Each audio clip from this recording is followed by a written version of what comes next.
madhara wanazoona wanapozungumzia madhara katika mlango huu wa akl at-tayyibat, aklu al-halal at-tayyib, wanazoona wanapozungumzia madhara katika fiqh na katika tafsiri kadhalika, wanakusudia madhara yanayodhuru masala mawili, yanayodhuru mwili au yanayodhuru akili au zote mbili. Na haya maneno utapata katika tafsiri ya Ibn Kathir ya aya hii tunayoisoma, kwamba kila kitu ni halal, ni mubah, isipokuwa kitu kilicho na madhara kinachodhuru mwili au akili. Kwa hivyo mimea yote ni mubah isipokuwa mmea wowote ambao utamdhuru mwanadamu akili au utamletea mwanadamu ulevi. Ule mmea ulio na madhara ni kama mmea gani? Miraa. Mbona siwasikii mkisema miraa? Gati, alisema gati. Oh, okay. Gati. Mmea wa hii miraa na ndugu zake mulhaqatuha au akhawatuha. Akhawatu miraa ni mongokaa na nyinginezo. Hizi akhawatuha كلها محرمه. ليش؟ لماذا يا اخوان؟ ضار. دوله nyingi chungu nzima duniani wamekaa wakakagua miraa, wakafanya utafiti wakagundua wazi kwamba miraa imejaa madhara ndani yake. Madhara ya meno, madhara ya mdomo, ya ulimi. Hiyo ni hapo, ni kwenye mdomo peke yake, ujaingia kwenye mwili. Kisha sasa uingie kwenye mapafu, kwenye nini, kwenye tumbo, kwenye maini, kwenye kadhalika kwenye hii na mafigo na mengineo.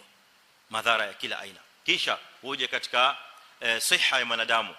Wanavyosema wataalamu ni kwamba inapoteza paka nguvu ya uume, mwanadamu kuwa mwanamume kamili, inapoteza usingizi, mambo mengi. Nimeambiwa kwamba ni watafiti wetu tu wa Kenya pale Cambridge ndio waliofanya utafiti wa miraa, wakaona kwamba hayana madhara. Allahu almusta'an. Lakini ad-duwal kulluha, jirani zetu hawa Tanzania hapa, mamnua madhara mengi sana. Naam. وغيرها من الدول.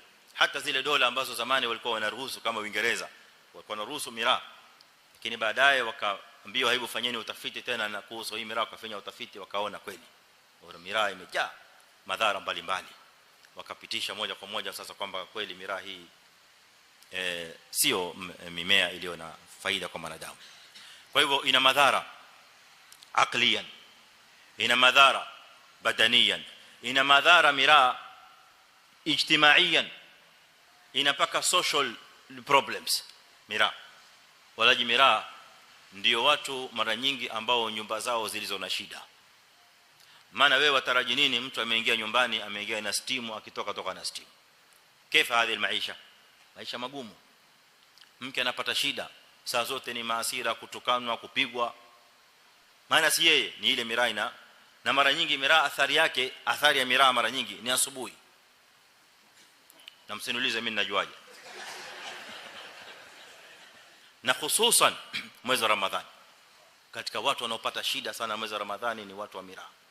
Kadhalika uraibu mwingine wa aina nyingine yote, sio miraa peke yake, hata sigara na kadhalika.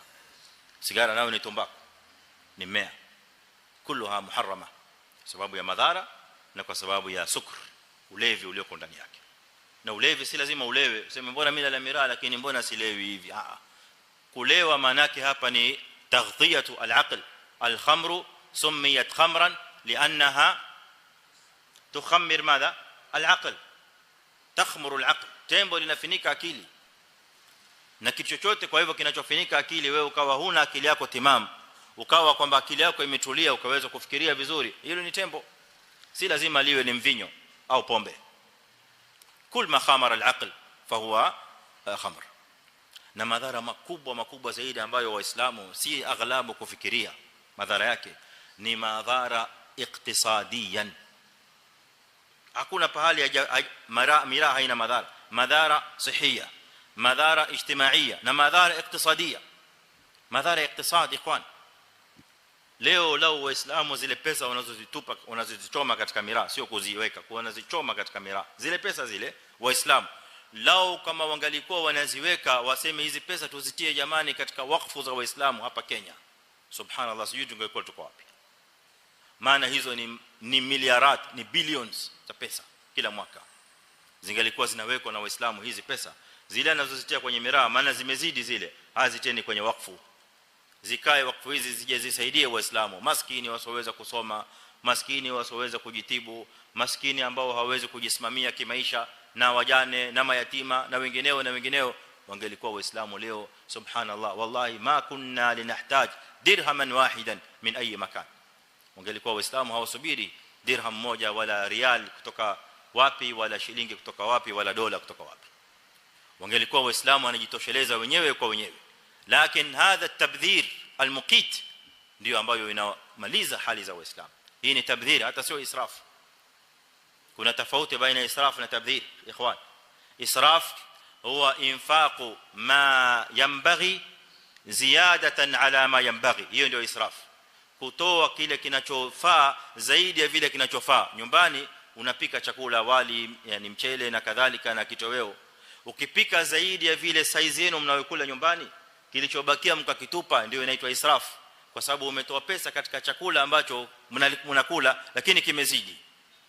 Au mkapika vyakula vingi vingine vikazidi vikawa israf, hadha huwa israf.